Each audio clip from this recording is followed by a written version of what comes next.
one thing I'm always going to be is myself. And my approach to business is very different to the average company. It's very personable. Yeah, it was just very much about helping people bring their idea to life. That's the concept of the business. You present me with an idea and I bring it to life with my skill set.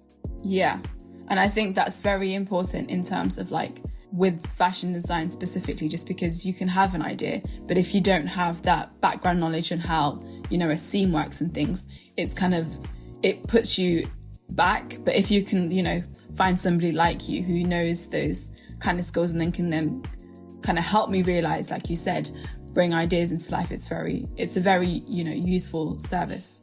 If anything goes wrong with your order, you come back to me and we sort it out. Whereas if you go straight to the manufacturer, they could just be like, be on your way. But yeah, it's security. So security, the confidence in your design.